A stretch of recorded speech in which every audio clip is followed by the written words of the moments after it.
Hello friends, ક્લાસમાં સ્ટુડન્ટને question થતા હોય છે કે અલગ અલગ નેક ડિઝાઇનમાં આર્મહોલનું માપ કેવી રીતે લેવું. બીજો ક્વેશ્ચન એ પણ થતો હોય છે કે ડાયરેક્ટ કાપડ પર બ્લાઉઝનું કટિંગ કેવી રીતે કરવું. અને પ્રિન્સેસ કટ બ્લાઉઝમાં સાઇઝ પ્રમાણે ડાટનું માપ કેટલું લેવું. તો આજના વિડીયોમાં આપણે એ બધું જ ખૂબ જ સરસ રીતે સમજવાના છીએ. અને જ્યારે આગળનું ગળું ડીપ નેક અને પાછળનું બોટ નેક બનાવવાનું હોય ત્યારે કટિંગમાં શું ધ્યાનમાં રાખવું તે બધું જ ખૂબ જ સરસ રીતે સમજીશું. માટે ફૂલ વિડીયો વોચ કરજો જેથી તમે પણ આ જ રીતે બ્લાઉઝનું કટિંગ કરી શકો. તો હવે બ્લાઉઝનું કટિંગ શરૂ કરતાં પહેલાં કાપડમાં જો નીચે ત્રાસ હોય તો સૌપ્રથમ તેને લાઇન ડ્રો કરી અને સરખો કરી લેવું. અત્યારે આપણે ફ્રન્ટ વી નેક અને બેક બોટ નેક બનાવી રહ્યા છીએ, માટે બધા જ માર્કિંગ તે પ્રમાણે કરીશું. ત્યારે આપણે જે કટિંગ કરી રહ્યા છીએ તે 41 સાઇઝ પ્રમાણે કટિંગ કરવાનું છે અને તેમાં જેટલા માપની જરૂર છે તે તમે સ્ક્રીન પર જોઈ રહ્યા છો. બ્લાઉઝનું કટિંગ અત્યારે ડાયરેક્ટ કાપડ પર કરવાનું છે, માટે સૌપ્રથમ બેક પાર્ટનું કટિંગ કરીશું. જે લેન્થ હોય તેમાં 1 ઇંચ પ્લસ કરી અને માર્કિંગ કરી લઈશું. હવે આ માર્કિંગ પર શોલ્ડરનું માપ લેવાનું છે. બોડી માપથી જે શોલ્ડર હોય તેનું હાફ કરીશું અને હાફ ઇંચ સિલાઈનું પ્લસ કરી અહીંયા માર્કિંગ કરી લઈશું. અહીંયા પણ સ્ટુડન્ટને ક્વેશ્ચન થતો હોય છે કે ડીપ નેક છે છતાં પણ શોલ્ડરનું માપ આટલું બધું શા માટે લીધેલું છે. તો અહીંયા અત્યારે આપણે બેક સાઈડમાં બોટ નેક બનાવી રહ્યા છીએ અને જ્યારે ફ્રન્ટ અથવા તો બેક ગમે તે એક સાઈડમાં બોટ નેક બનાવવાનું હોય ત્યારે શોલ્ડર મોટા રાખી શકાય છે, કારણ કે ડીપ નેક છે છતાં પણ બોટ નેકના લીધે શોલ્ડર ઉતરી જવાનો પ્રોબ્લેમ નથી થતો. અને અહીંયા આર્મહોલ પણ બોટનેક પ્રમાણે ડાઉન કરવાના છે. બોટનેક છે માટે આ રીતે શોલ્ડરથી મેજર ટેપ રાખી અને હાફ ઇંચ ઉપર એક માર્કિંગ કરી લઈશું. એ જ માર્કિંગથી સાઇઝ પ્રમાણે આર્મહોલનું માપ લઈશું. આ સાઇઝ પ્રમાણે આર્મહોલ 6.25 ઇંચ આવશે અને તેમાં હાફ ઇંચ સિલાઈનું પ્લસ કરીશું. હવે જે ચેસ્ટ હોય તેનો ચોથો ભાગ કરી 1.5 ઇંચ સિલાઈનું પ્લસ કરી માર્કિંગ કરી લઈશું અને તે જ પ્રમાણે કમરનો ચોથો ભાગ કરીશું અને કમરનું માર્કિંગ કરી લઈશું.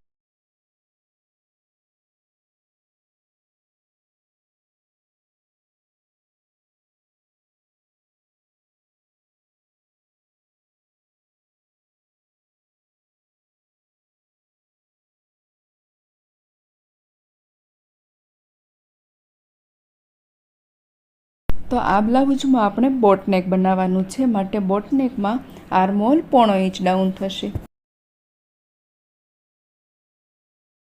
અને પછી જે રીતે આર્મહોલનો શેપ આપીએ છીએ તે જ રીતે શેપ આપી લઈશું. કોર્નરથી આ રીતે 1 ઇંચ ઉપર માર્કિંગ કરીશું અને ત્યારબાદ હાફ ઇંચ ઉપર બીજું માર્કિંગ કરીશું. આર્મહોલનું ફિટિંગ વધારે સારું આવે તેના માટે આ રીતે હાફ ઇંચ ડાઉન કરી અને પછી આર્મહોલનો શેપ આપીશું.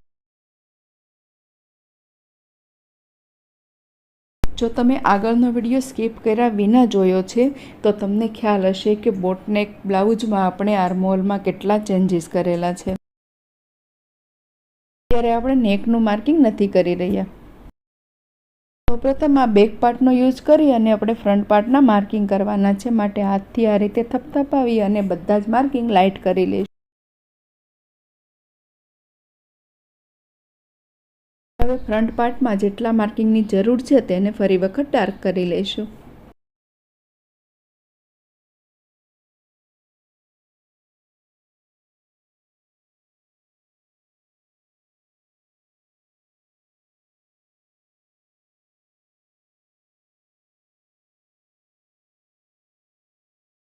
આટલું થઈ ગયા પછી કટિંગ કરતી વખતે ધ્યાન રાખવાનું છે જે બેક પાર્ટના માર્કિંગ છે તે જ કટ કરવાના છે.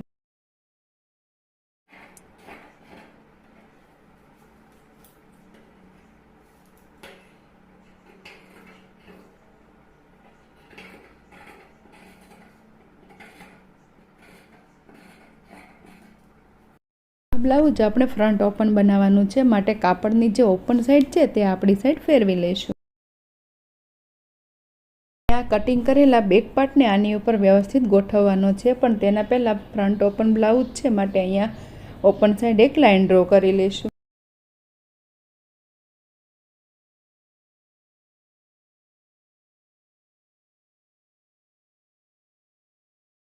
લાઇન ડ્રો કરી લીધા પછી બેક પાર્ટને સિલાઈનું રાખી અને આ રીતે ગોઠવીશું. હવે આ ઓપન સાઈડ જે 1/2 ઇંચ એક્સ્ટ્રા રાખેલું છે તે હુકાઈની પટ્ટીની સિલાઈનું રાખેલું છે. તો આ રીતે વ્યવસ્થિત ગોઠવી અને આને ફરી વખત થપથપાવી લેશું, જેથી જે માર્કિંગ આપણે ડાર્ક કર્યા હતા તે નીચેના કાપડ પર આવી જશે. અને પછી આ બધા જ માર્કિંગને આ રીતે ચોકથી ડાર્ક કરી લેશું. અહીંયા તમે જોયું કે આપણે કેટલી ઇઝી રીતથી બેક પાર્ટનો યુઝ કરી અને ફ્રન્ટ પાર્ટના માર્કિંગ કરેલા છે. અને હવે પ્રિન્સ કટમાં જેટલા જ માર્કિંગ જરૂરી છે તે બધા જ અહીંયા ડ્રો કરી લેશું. પ્રિન્સ કટના માર્કિંગ કરતાં પહેલાં ખૂબ જ જરૂરી ટિપ્સ જોઈ લઈશું. જો તમે કોઈ પણ રીતે બ્લાઉઝનું કટિંગ કરો અને છતાં પણ તમારે ફ્રન્ટ આર્મહોલનું ફિટિંગ નથી આવતું, અહીંયા ધ્યાનથી જોજો. ફ્રન્ટ આર્મહોલને આ રીતે થોડાક શોલ્ડરથી ડાઉન કરી લેશું. આમ કરવાથી શોલ્ડરથી બ્લાઉઝનું ફિટિંગ ખૂબ જ સરસ આવશે. અને હવે આ બ્લાઉઝમાં આપણે ફ્રન્ટમાં વી નેક બનાવી રહ્યા છીએ, માટે 3.5 ઇંચ ઉપર માર્કિંગ કરીશું. અને નેક ડીપ તમે તમારી ચોઈસ પ્રમાણે લઈ શકો છો.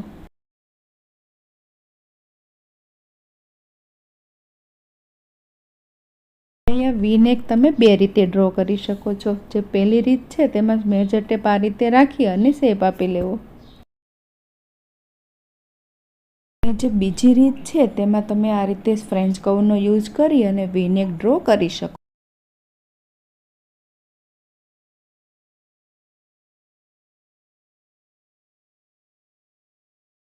આટલું થઈ ગયા પછી આર્મહોલ સાઈડ શોલ્ડર ડાઉન કરવાના બાકી છે તે પણ ડાઉન કરી લઈશું.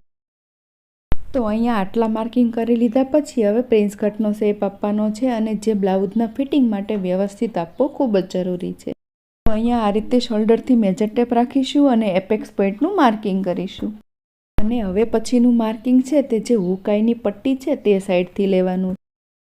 આ માર્કિંગ કરવા માટે જે ચેસ્ટ હોય તેનો 10મો ભાગ કરવાનો. તમે કોઈ પણ સાઈઝનું બ્લાઉઝ બનાવી રહ્યા હો, અહીંયા ચેસ્ટનો 10મો ભાગ કરી અને માર્કિંગ કરી લેવું. તમે જોઈ શકો છો આ જે પ્લસનું માર્કિંગ બન્યું છે ત્યાંથી 1 ઇંચ ઉપર બીજું માર્કિંગ કરીશું. ફ્રન્ટ પાર્ટમાં આપણે બેક પાર્ટ કરતાં 1 ઇંચ એક્સ્ટ્રા રાખેલું છે, તો ત્યાં 1 ઇંચ ઉપર આ રીતે લાઇન ડ્રો કરીશું. અને જે એપેક્સ પોઈન્ટનું માર્કિંગ કર્યું છે ત્યાં પણ આ રીતે લાઇન ડ્રો કરી લેશું. તો અહીંયા પ્રિન્સ કટનો શેપ આપવા માટે પણ આપણે ફ્રેન્ચ કર્વનો યુઝ કરીશું. આનાથી પ્રિન્સ કટનો શેપ ખૂબ જ સારો આપી શકાય છે. ફ્રેન્ચ કર્વનો યુઝ કરવાથી શેપ તો સારો આપી શકાય છે, પણ તમારું કામ પણ ઝડપથી થાય છે. અને હવે પછીનું જે માર્કિંગ કરવાનું છે તે દરેક સાઈઝમાં અલગ અલગ હોય છે. અત્યારે આ સાઈઝ પ્રમાણે 2.5 ઇંચ લેશું.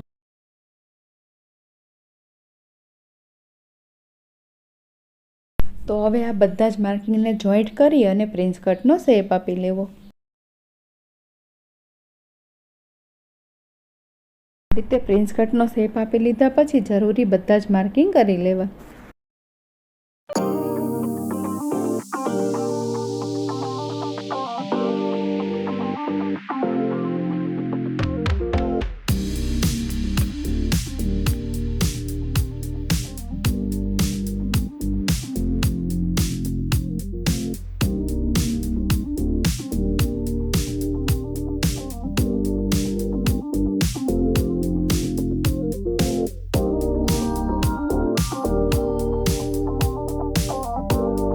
પ્રિન્સ કટનો શેપ આપવા માટે આપણે જેટલું કાપડ રાખેલું છે તેટલું જ આપણે સાઈડમાં એક્સ્ટ્રા લઈ લઈશું.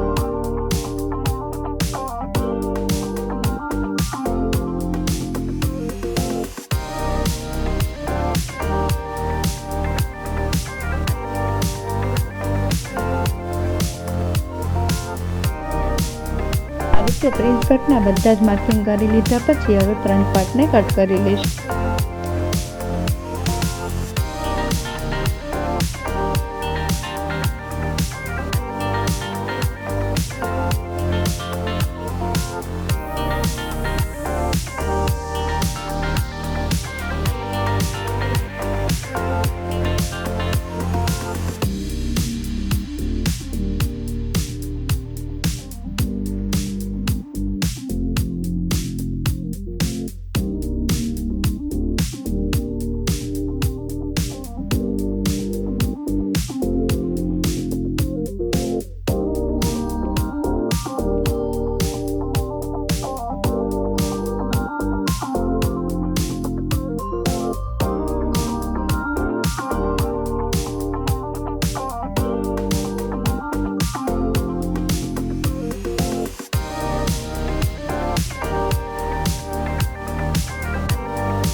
બ્લાઉઝનું કટિંગ કરી લીધા પછી આ રીતે બંને પાર્ટને એકવાર ચોક્કસથી માપી લેવા, જેનાથી સિલાઈ કરતી વખતે પ્રોબ્લેમ ન થાય. જે પાર્ટ એક્સ્ટ્રા હોય તેને કટ કરી લેવો.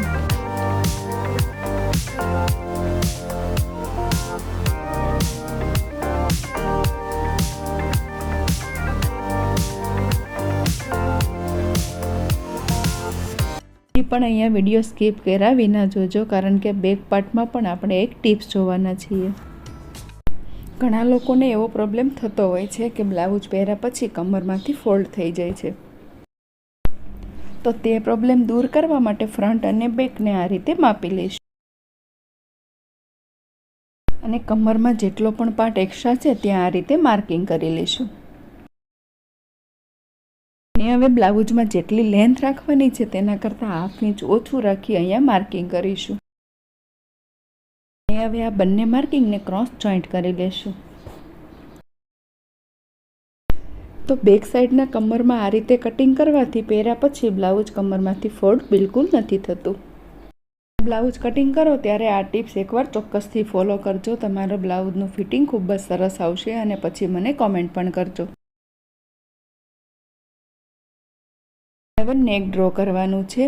નેક ડ્રો કરવા માટે ફ્રન્ટ સાઈડમાં જેટલા શોલ્ડર છે તે સૌપ્રથમ માપી લઈશું અને તે જ પ્રમાણે અહીંયા શોલ્ડરનું માર્કિંગ કરીશું.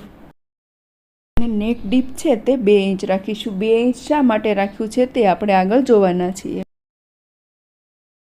અહીંયા નીચેની સાઈડ ડિઝાઇન બનાવવાની છે અને આ ડિઝાઇન બનાવવા માટે આપણે એવી ટ્રીક યુઝ કરીશું કે જે તમારું કટિંગનું કામ ખૂબ જ ઇઝી કરી શકે. પણ તે આપણે આગળ સ્ટિચિંગના વિડીયોમાં જોવાના છીએ. માટે હજી સુધી ચેનલને સબસ્ક્રાઈબ ન કરી હોય તો કરી દેજો, જેથી તમે પણ દરેક નવા વિડીયો જોઈ શકો. અને હવે જે કાપડ બચેલું છે તેમાંથી સ્લીવનું કટિંગ પણ કરી લેશું. અને સ્લીવ કટિંગ કરવા માટે બેક આર્મહોલને આ રીતે માપી લેશું.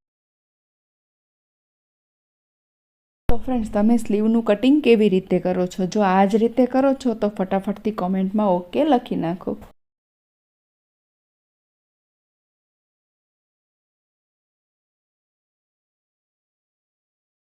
તો હવે આર્મહોલનું જેટલું માપ આવ્યું હતું તેમાંથી 1 ઇંચ માઇનસ કરી અને અહીંયા માર્કિંગ કરી લઈશું.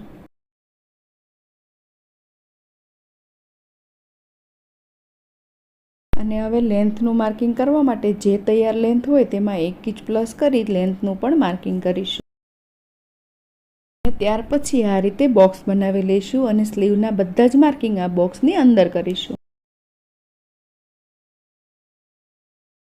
તો અત્યારે આપણે 41 સાઈઝનું બ્લાઉઝ કટિંગ કરેલું છે, માટે અહીંયાથી 4.5 ઇંચ ઉપર એક માર્કિંગ કરી લઈશું અને ત્યાંથી 1.5 ઇંચ ઉપર ફિટિંગનું બીજું માર્કિંગ કરીશું અને આ રીતે ક્રોસ લાઇન ડ્રો કરી લઈશું.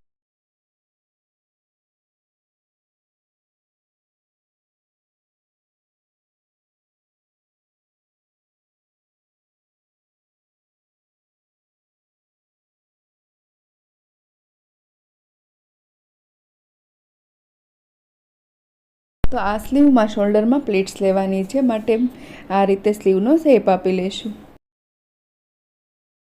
તો અહીંયા આપણે ખૂબ જ ઇઝી રીતથી ડાયરેક્ટ કાપડ પર બ્લાઉઝ કટિંગ કરી લીધું છે.